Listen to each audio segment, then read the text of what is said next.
Hi, I'm Sky. And I'm Dom, and together we're part of the Escape the City community.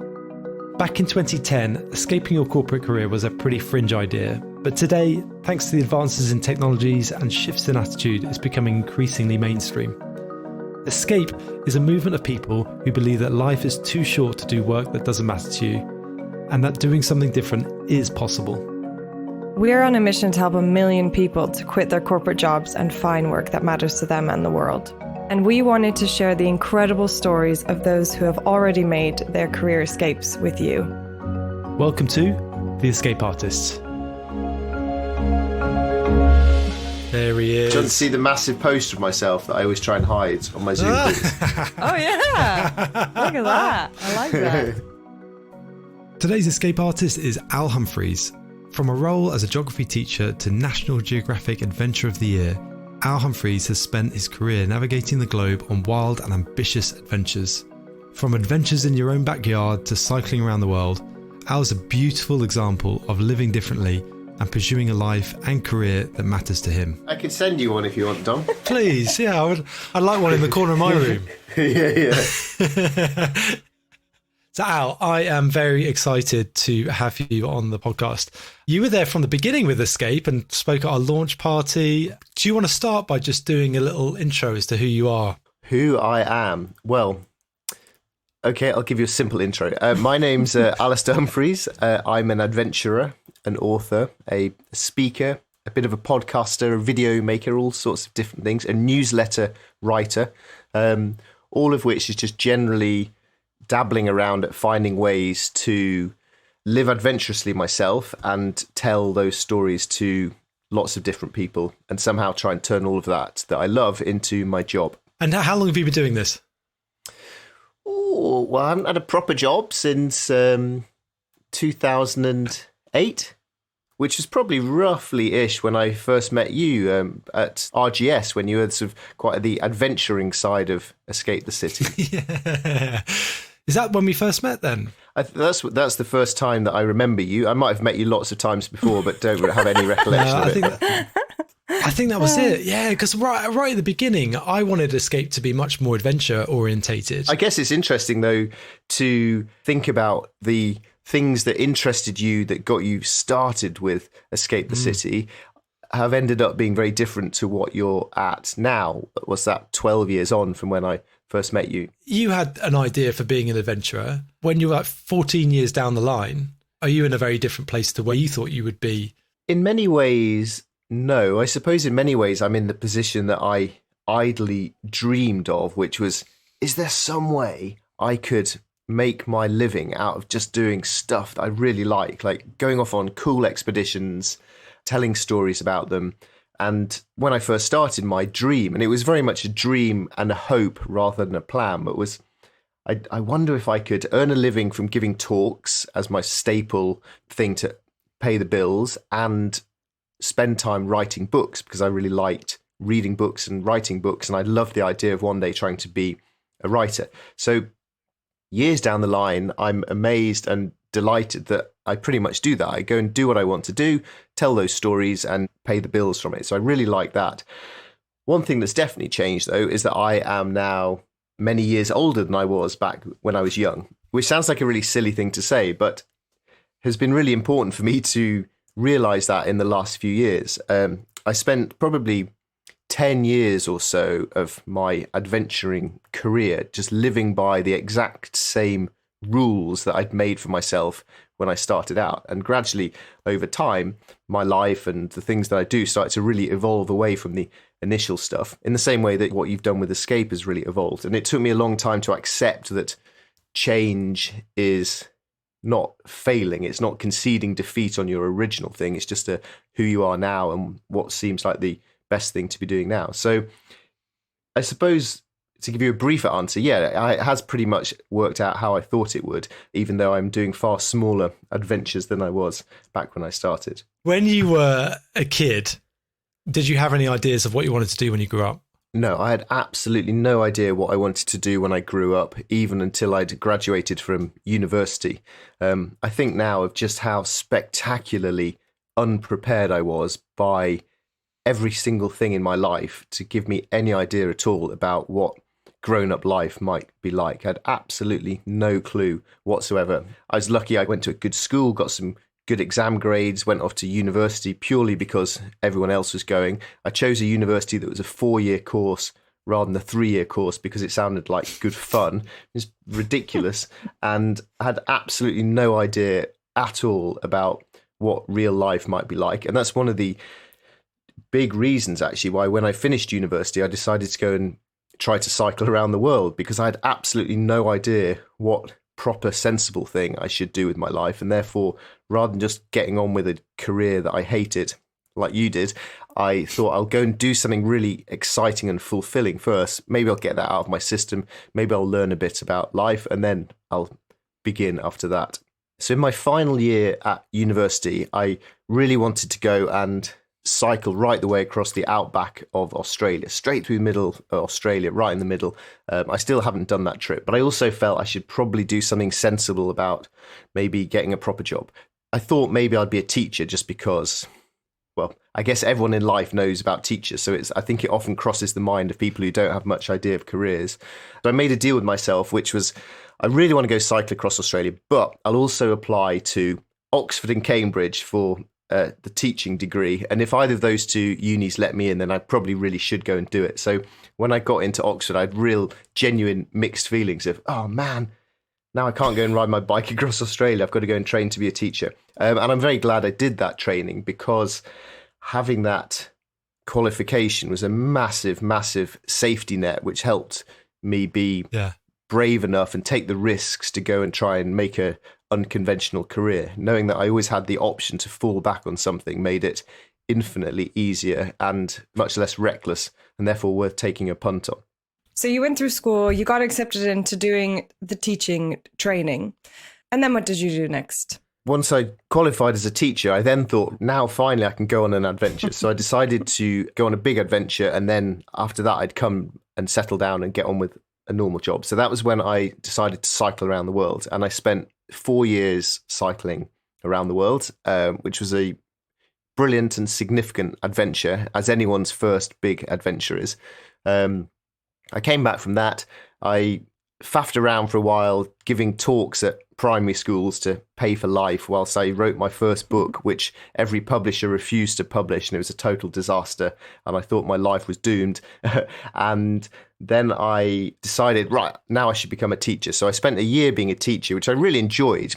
But during that year, it was slightly gnawing in me, the thought that I could now be teaching at this same school for the next 30 years. That is a completely legitimate life path for me now. And I also thought, I was about, I don't know how old I was, maybe say about 30 at that time. I thought I could be just as good a teacher when I'm 40 or maybe 50 or even 60. I don't have to do this right now. And what I should do right now is what I still haven't scratched the itch for, which is doing more expeditions. So I quit the teaching job, and then that was when I committed to see, right, can I actually try and make a living out of adventure? And I decided just to experiment with it for as long as I could keep my head afloat. And luckily it worked out, and that's what I'm still doing now. Oh, I hadn't realised that you actually went back to teaching. I thought you'd come back from your from around the world, and then you kind of just went straight into doing the talks and trying to make a career of it. Well, I did go straight into doing the talks and trying to write, but gnawing in the back of my mind whilst I was being carefree and adventurous was the thought of, this isn't really a proper job. And what someone like me who's got a nice degree is supposed to do is go and get a proper job. And I really should get a proper job. It's probably all my parents' very kind and decent advice over all the years banging away in my head that the way to a successful life was by working hard at a successful career and then getting your pension. So I think that was what prompted me to give teaching a go. And so the definitions of success, like what was your definition of success then for like a successful life? When I was a teacher, or when I quit being a teacher? When you were a teacher, and why did that make you leave? Well, I really, really enjoyed being a teacher for a year, and I was good at it. I was a really good teacher, which I say not to boast, but because it wasn't that I was just running away from something I was rubbish at. I was really good at it, and I realized that the best way I could change things in that school was by becoming the head teacher.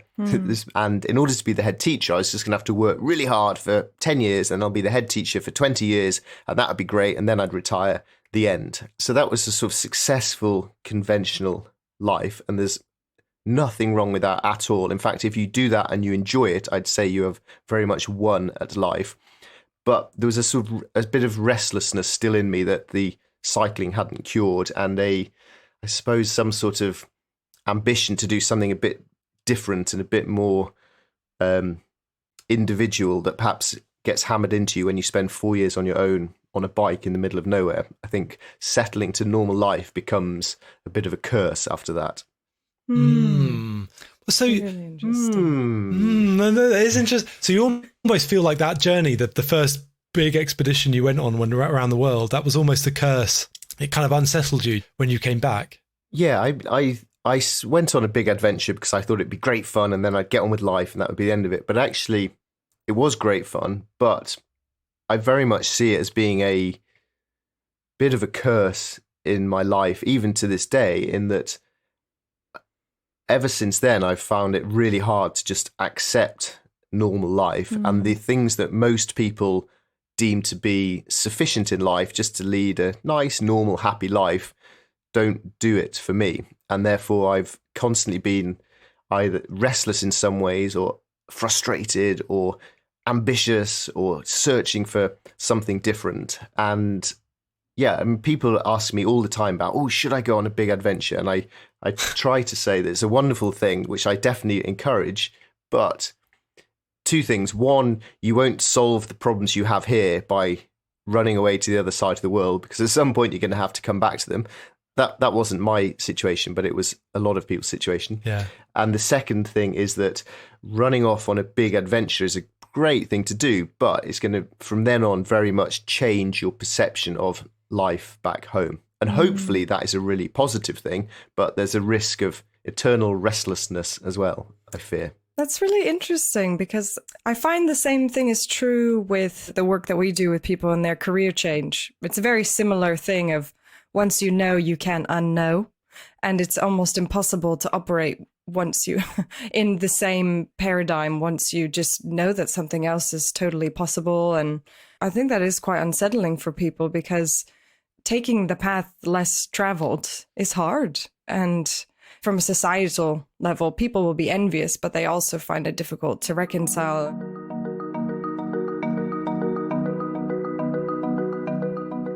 I'd be curious to know how your relationships with other people have been, if people feel like them living a normal life is worse, or do they feel judged because you're rejecting the status quo? Or I'd be curious if that's something you've experienced. I tie myself up in knots quite often trying to clarify that all routes to life are equally valid, and just because you haven't ridden your bicycle for a long way doesn't mean you're a lesser person. And I say that not just to be polite, because I genuinely believe that. But what I often notice is, for example, when I do talks, people come up to me at the end and they often say things like, oh, I went on a bike ride once. It was nothing like yours, of course, because it was only for a week or 2 weeks. Or they say something like, oh, I've written a book, but it's nothing like you because you've written 10 books or something. And what I try and say to them is that it's exactly the same. I think if you have in yourself this feeling of adventure and you're curious about heading for the next horizon and you've ridden your bike for a week, then you know everything there is to know about spending years on a bike. So I hope I don't judge the world, and I certainly shouldn't judge the world, because I spend a lot of my time envying people with so-called normal lives who seem to be a lot more organized and content and settled in life than I am. So even in those examples you just gave, people project their own fears and insecurities onto people who are doing something slightly different. I suspect, though, that's just human nature, isn't it? Because I look at other adventurers and I think, oh, they're better than me because they've been to the South Pole and I haven't been to the South Pole. Or, oh, look, they've written 14 books and I've only written 13. Or they've got more Amazon 5-star reviews than I have, so I must be a loser and a disaster. So, yeah, I suspect this is just human nature, isn't it? This feeling of being restless is always prevalent with you. Do you feel like your family understand that, and how have you dealt with that? Yeah, I think people close to me understand that. I deal with it. Well, I dealt with it for years by trying to charge off on other mad substitute adventures around the world. But the danger of trying to get your adventure fix through chasing more adventures is that you need to go bigger, faster, further, higher, more dangerous, more epic, more exciting stories. And that, I think, leads to either madness or disaster, and certainly doesn't seem to have any sort of solution at the end of it. So I've changed tack really in recent years of trying to find the adventurous things that mean a lot to me and do them close to home and try and fit them around the bigger framework of real life. So I pay attention to making sure I spend enough time getting out, running in the woods or swimming in rivers or jumping in the sea whenever I can, and just trying to find these bits of wildness, which in many ways these days is my sort of substitute for adventure, and just trying to squeeze them all around normal life. So not just trying to have either the extreme life or the total normal life, but just trying to live a more balanced, mixed life of including the various different things that feel important to me. For a lot of people who are kind of taking career changes or wanting to step out into the unknown, the thing that I've always feel that holds people back is the fear of, oh, what happens if I do this and it doesn't work out? How did you deal with fear?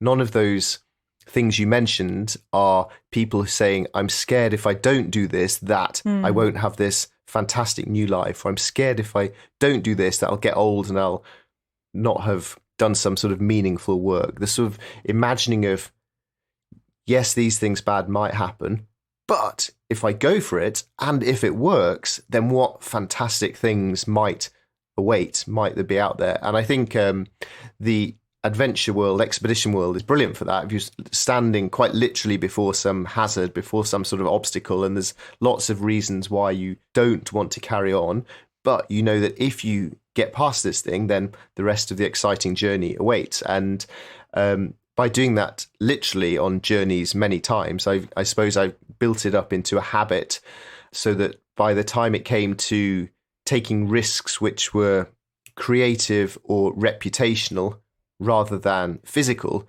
they didn't really seem to matter too much now. So, for example, now when I finish writing a book, one of the big worries is you spend ages writing a book, you work really hard on it, you think it's brilliant, hopefully you think it's brilliant, otherwise you shouldn't put it out there, but you think it's as good as you can do, you put it out into the world, and the reality is that some people are going to hate that book, and then a few people will bother to tell you that they hate that book. And so that, I think that sort of reputational fear is something that has run through my life a lot since this became my job, but it feels quite trivial in some ways compared to the physical fears and physical hazards of journeys. So I suppose it puts it in perspective, and I mostly these days focus on, if I put this book out, some people will really like it, and that's what excites me rather than the fear of the negative things.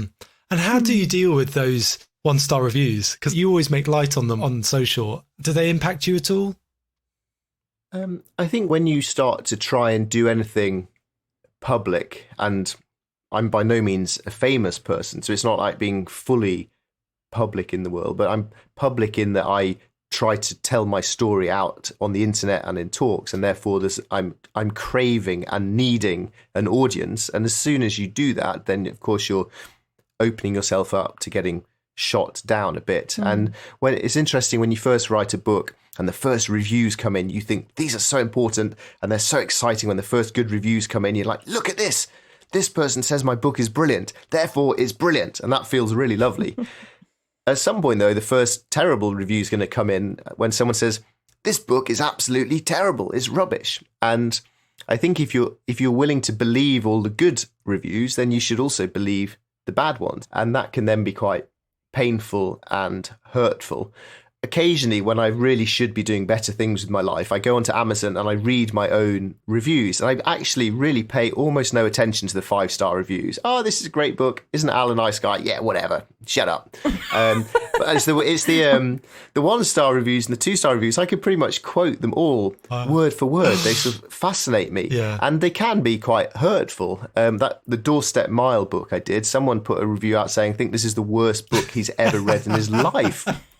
That's really a claim. Which is quite painful, potentially. So I just try to make light of these things now by retweeting bad reviews. I read them out on video and I put them online, and I find them quite amusing. When people send me really critical things about my email newsletters, like sometimes I don't know why people do it. They just reply with just foul anger rather than just pressing the unsubscribe button at the bottom. And these days I actually really enjoy those. I enjoy them, I share them, I put them up at the top of the newsletters, and it's a sort of Aikido move, isn't it? You take their fat force and twist it around and put it back at them. But you certainly have to accept, if you're going to try and do anything other than just a fully conventional thing, that people are going to criticize you, and then you have a choice as to whether that matters to you or not. It's a real superpower to be able to do that, because it's hard, at the end, to keep that perspective is such a skill. For me, it's very much a chosen superpower and a learned skill. I mean, without getting too much into the pop psychiatry of this on a Friday afternoon, one of the main reasons I suspect that I went to cycle around the world was that people would say that I was amazing after a lifetime of feeling unnoticed and ordinary. And so I am very thin-skinned now. If someone puts a nasty tweet out about me or a nasty email, that stays with me in my head for far, far longer than it should do. It really bothers me, and therefore I don't want to feel like that. I know it's stupid, and therefore I just consciously have chosen to do the things I was saying just now. And over time, it works. You become your habits, don't you? And I actually now quite look forward to getting a 1-star review just so that I can read it out on Instagram. And someone actually on Instagram last week, they said, "Are you worried that people are going to start deliberately leaving you bad reviews just so they'll get read out on Instagram?" That's true.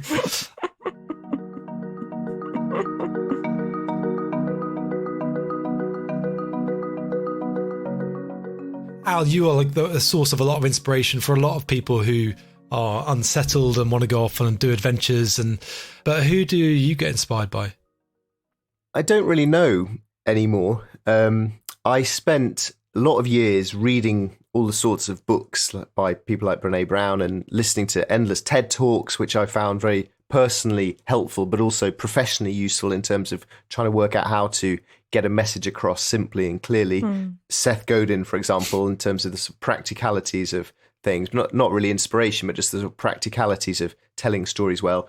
But in recent years, I really have stopped doing that. I guess a lot of it came when lockdown came, and suddenly I couldn't really bear to be looking at the internet with everyone off there doing exciting stuff whilst I wasn't. So since lockdown, I've unfollowed everyone on social media. I've stopped really engaging with anything like that, and I just read books these days. So I don't know if that's a permanent phase or just a temporary one in these strange times we're living in, as we say.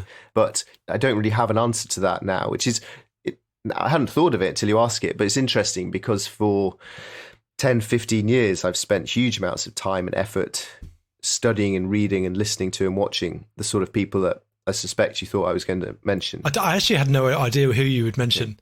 Ben Saunders. Ben Saunders, the famous Dutch actor. No, your friend, the guy you were supposed to go to Antarctica with. I have a very good friend called Ben Saunders, who's a polar explorer, but much to his annoyance, he comes second on Google searches to another Ben Saunders. Oh, does he? I always like to flag up. But yeah, so Ben Saunders is an interesting comparison, I suppose, with me, in that Ben, like me, has spent many years going off on big expeditions to the ends of the earth and earning a living from doing talks about it and from working with brands, pretty much as I've done. The big change has been that Ben's very good at doing one thing well. So he has his one story, go off, do big expedition, tell inspirational stories about it. Whereas I seem to be much more of a perpetual dabbler. So once I get half good at one thing, I then want to move on to the next thing. And actually, Ben, I learned so much from Ben over the years. And one thing he would always tell me off for, he's like, you've got to stop trying to do so many things. Just do one thing when I was trying to write blogs and learn how to make films and all sorts. Just do one thing, which is very, very good advice. But I think you can also put another argument up that I've quite enjoyed allowing the things to evolve and change direction and change path, and the way my storytelling things have changed a lot. The sort of adventures I've done have changed a lot. So yeah, there are different ways of getting to a good endpoint, aren't there? Yeah, no, I am definitely one of those dabblers. I always have David Hyatt in my ear the whole time, doing one thing well. Do one thing well. Have you read the book, The One Thing? No, maybe I should. Okay, it's a really good book, and I actually asked myself a question from it today, which I have on my desk is covered in so many post-it notes of things I should do. But I wrote this one post-it note thing today, which comes from the One Thing book, which is, what is the one thing for each aspect of my life? So I think perhaps what you're getting muddled up with is that of course there are lots of different things in your working life, the job board, the podcast, whatever, I don't know, HR, whatever these different things are. But the question to ask yourself is, within each of those aspects, what is the one thing that you really should focus on, which would have the maximum benefits? So yeah, that's what I've been going to try and ask myself over the coming days, to try and pin down my post-pandemic direction.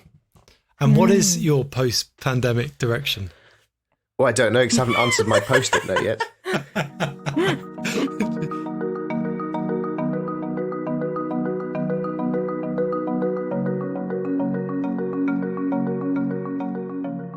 The pandemic has been, well, many things of which everyone has spoken about a lot. But one thing I saw it as, for me, was to look at all the different things that I do in life, and that in my working life, this is, and many of them I've done for well over a decade, even though some of them I don't particularly enjoy anymore. So, and I've been asking myself, all these things that I do I want them to start again when life begins again post-pandemic? So, for example, I'm on your podcast today because I'm very delighted and honoured to be on it, because I've enjoyed what you've done for so long. But one of my resolutions was, I really hate going on other people's podcasts, because they ask me the same questions and it wastes my time. And what I should be doing is just writing my book. So I've just said, right, I'm not going to do podcast things anymore. So I've been really trying to cut out lots and lots of things from my life.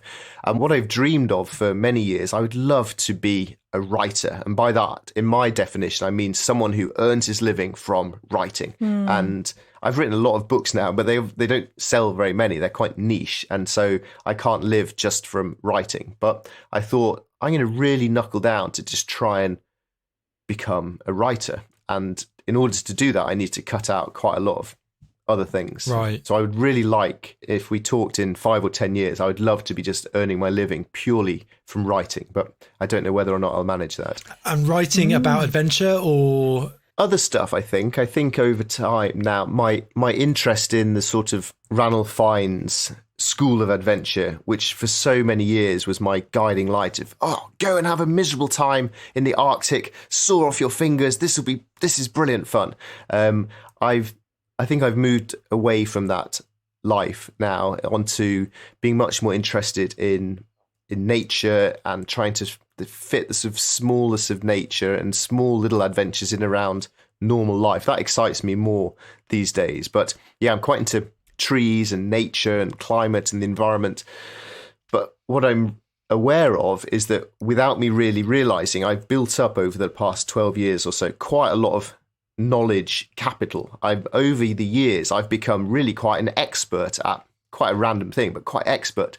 And in order to change too drastically away from that risks me going right back to being a beginner again. And I think it would be a bit foolish to give up all of that knowledge and also all the networks and contacts and connections with it. So I'm essentially trying to work out how to pivot away from sawing off my fingers at the North Pole to writing about butterflies in some sort of way that is viable. So and this kind of brings me on to, I wanted to know about like the dark side or like the harder things in the last 15 years. Ultimately, you've lived your dream. You've gone off on these adventures which you've loved to do, and then you can come back and fill your creativity with telling the story about them. you've really learned your craft so well, and you really are in speaking. You've nailed it. You've become such a great speaker, and you're always the best speaker that we've ever had. And I'm not saying that just because you're on the podcast, but I genuinely. No, you're very kind. And you're always one of the worst paying speaking agencies. So. That's for sure. But I'm intrigued about the darker sides of it. What have you struggled with?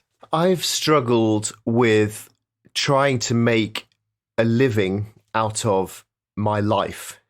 And by that, I mean that essentially I go off and do something that I want to do in my life. And then I write about my life, or I talk about my life, and that pays the bills. And a struggle with that is that at many times I've felt that my identity and my self-worth is entirely tied up in how many books I'm selling, how much I'm getting paid for a talk, how many Twitter followers I have. That sort of thing becomes very much linked not just to my business, but to me, myself. I've also been really conscious that I am only as interesting as my next interesting story. And therefore, I must continually keep having something exciting to be doing in the future. The question, which is a very normal one to get asked in podcasts, interviews, talks, is, what next? And that is the question, which is a very sensible question, but that's the question that brings me closest to swearing and screaming and violence, mostly just because of what that reflects inside myself, which is, crikey, is all this I've done not enough? Am I not enough as I am? Must I always be trying to do something new and exciting? So I found that aspect hard. I found it hard to switch off from work, as in partly because I love it, but I would very happily spend every minute of every day in some ways working. And another thing I find hard is the difference between, is what I'm doing now actually working, or is it just fluffing and faffing around? As in, is this podcast interview I'm doing with you now, is this actually work? Is this going to reach an audience that is useful and worthwhile for my work? Or is it just having a nice chat with two nice people who say nice things about me and they make me feel good about myself? Should I actually be getting on with writing a book? So that sort of separation of work and fluff is difficult sometimes when you're dabbling around the edges of, because for me, work in many ways is, let's put pictures on Instagram of me riding my bicycle. That is my work, but it's also generally regarded as what most people would do for fun.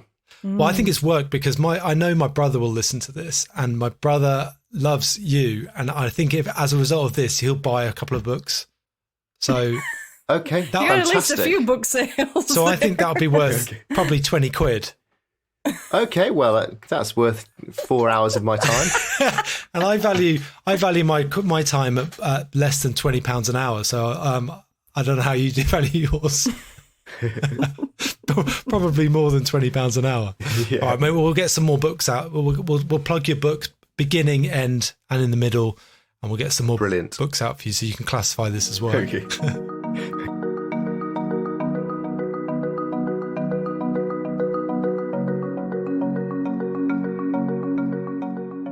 You were going on these big adventures, and then now you're trying to do something which is slightly different, which is living adventurously and trying to incorporate the smaller adventures into your life. And obviously, you know, the micro adventures, and that's such a, I mean, I personally love the concept that anybody can live a bit more adventurously without having to be this binary, this or that. And I'm curious, you've spoken to a lot of people about it. You've written a book about micro adventures. You've got micro adventure calendars. So you give people inspiration about the different things they could do. You've got the t-shirts, which Dom's wearing at the moment. How have you seen people doing this really well? What have been some of the stories of people having micro adventures or small adventures or living adventurously that have inspired you?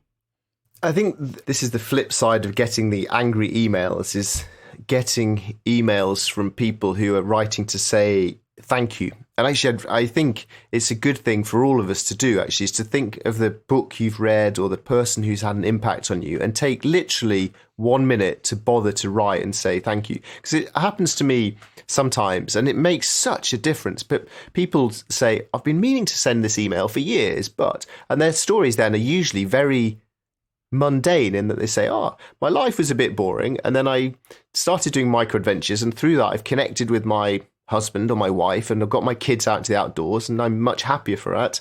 Keep up the good work. Boom. And those sort of small, not very spectacular stories have really made the micro adventure thing feel incredibly worthwhile. That's just amazed me since I started doing those quite a number of years ago, just how much the idea has spread and become self-fulfilling. And if you type micro adventure into Google, you see so many things of which have got nothing to do with me, which I think is testimony that has worked quite well when it sort of grows beyond just being me banging on about trying to get people to go sleep on a hill. Out of all the things that you've done in the last 15 years, that the micro adventure movement, let's call it a movement, the books, the videos, like you've had some videos that have had huge success and huge viewing figures. What's the thing that you're most proud of? The micro adventures in general, I think, has been the most useful thing I've done from a work point of view. I mean, I think it's great to tell stories of big adventures and get people enthusiastic about traveling the world and to help a few people to do that. But that's pretty pointless on a grand scale of things, really. It's fun, but it's a bit pointless.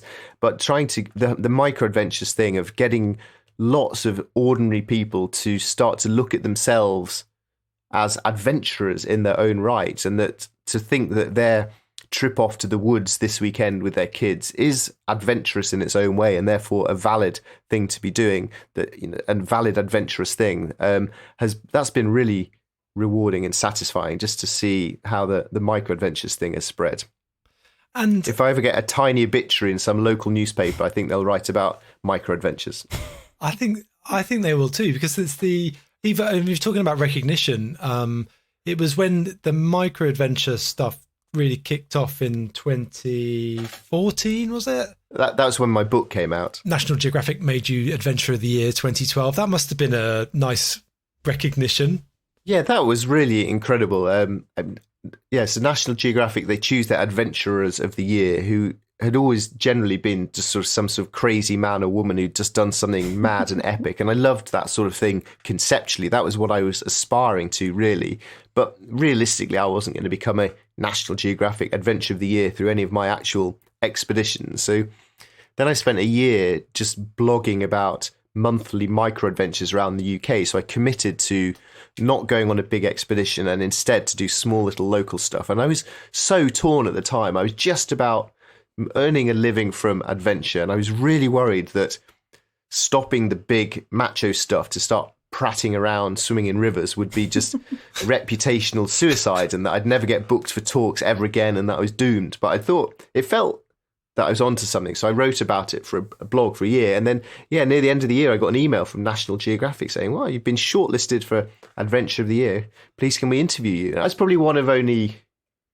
Well, I'm not sure I can ever remember a work-related email that's, that sort of jump out of your seat, wow, excitement type thing. I think in many ways that was the most important thing that happened to me in terms of my work. That was a validation from an external source. From then on, that really helped me so much start to get talks and articles and gradually make it more of a reliable way of life. And so where are you now with the micro adventure? Have you kind of just let it take on its own form? Yeah, so I started micro adventures ages ago. So it's in 2010, I walked a lap of the M25. That was 2010. And then all through 2011, I was writing my annual blog about micro adventures. That was 10 years ago. That's when I was trying to learn how to make little films as well.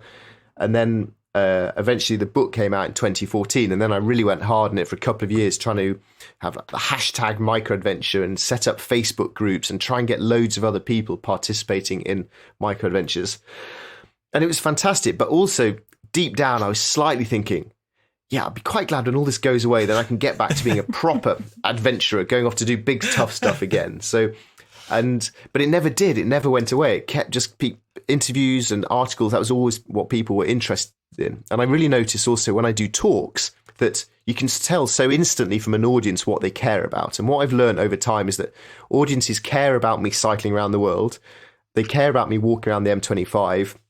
And they care about me playing the violin very badly in Spain. They don't give a monkeys about anything else that I've done. So micro adventures I accept are here to stay, and I love it now. I now see it as being far more important than the big tough guy stuff, and I'm accept and also now quite happy that people think of me, oh, there's Al Humphreys, the micro adventure guy, not there's Al Humphreys, the tough guy explorer, which is what I wanted to be for so long. It's so relatable, isn't it? There's something that I can do as a consultant at PwC and live more adventurously. I can just go and sleep on a hill for a night and I'll feel like Al Humphreys. I think that's the thing about this adventure stuff in general, is that for your life, it doesn't have to be quit your job and ride a bike for 4 years, or be an accountant at PwC and massively bored for your whole life. It doesn't have to be either of those ridiculous extremes. There's a much more rounded, balanced way, isn't there?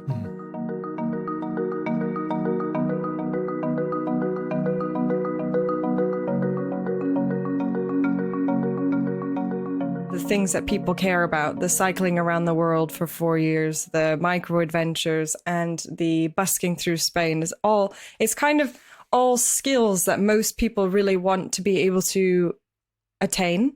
So you've got something that, cycling around the world for 4 years, there's so much resilience that has to happen to be able to make that happen, and stamina and kind of perseverance through challenge. Micro adventures of like being the kind of person who's kind of a get up and go and just, small things, making things happen without having to have some big thing. And then, what your adventure going to Spain and busking through Spain and making your way, putting yourself out there, and for judgment, but also to make enough money to eat and to survive in Spain. It strikes me that, as Dom said, it's so relatable, because these are all skills that people want to have, but also maybe feel closer to being possible than maybe some of the bigger adventures. I feel like they all say something more about you as a person and like your personality and some of the skills that you've been able to build than something that just feels like, oh, it's really extreme in the same way, which is interesting.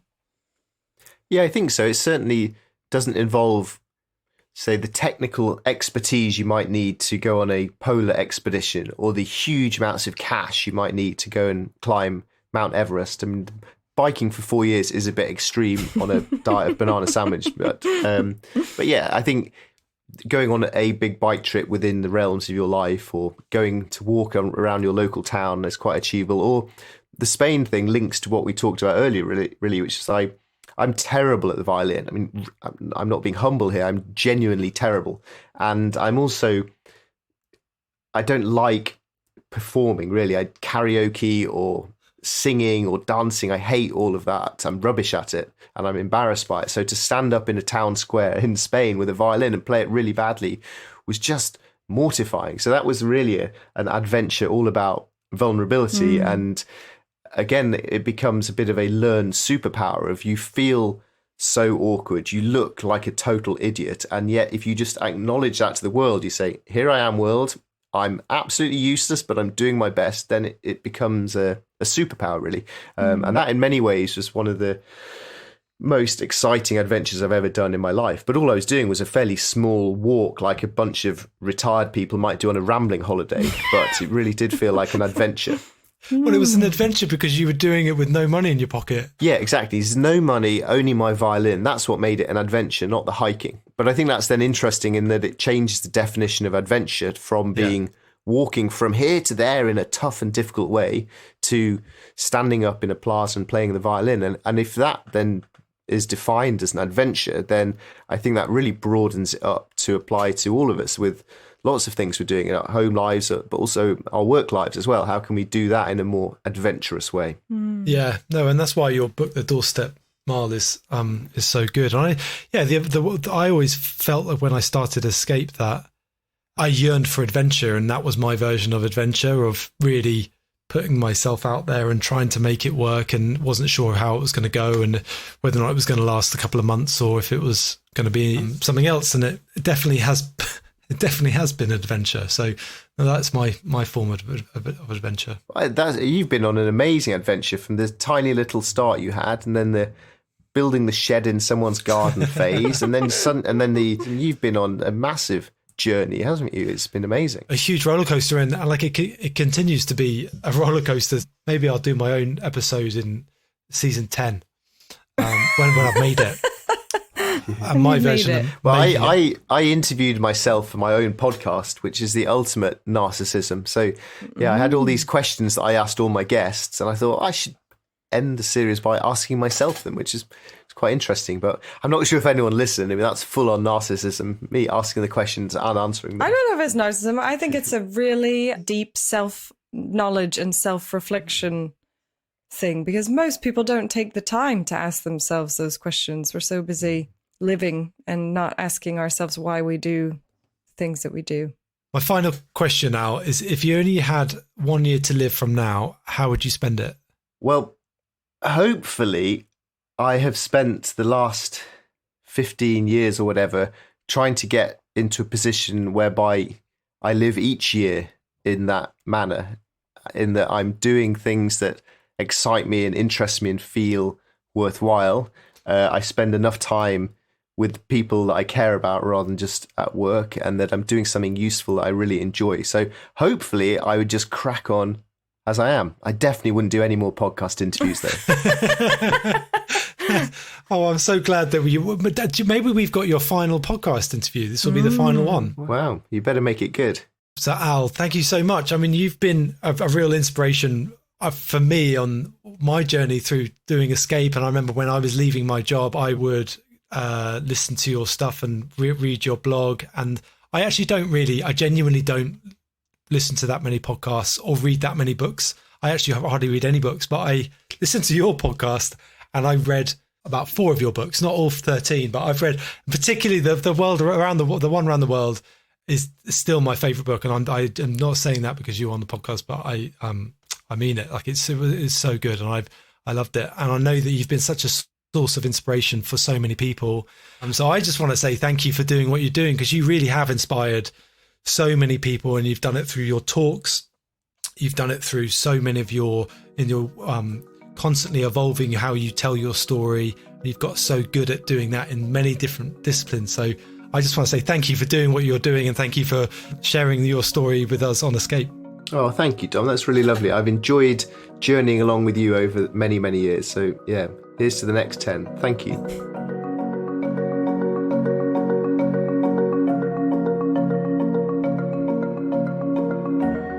Al was the original Escape hero to me in 2009. I remember emailing him asking him to talk at our launch party, and we were so excited when he said yes. He's a great role model. He's put so much effort into being good at his craft, which is ultimately storytelling. And he's just such a really authentic guy, and I hope that came across. So Sky, any opportunities in our top 10 email that stand out for you this week?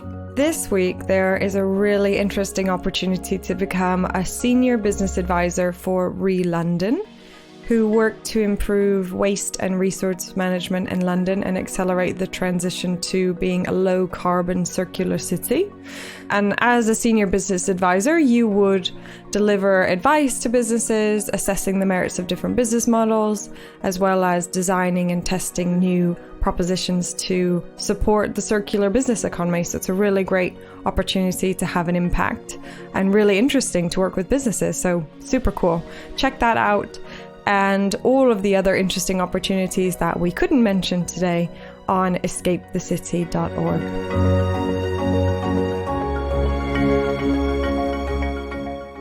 Well, Sky, we've reached the end of the pilot season. How do you think it's gone?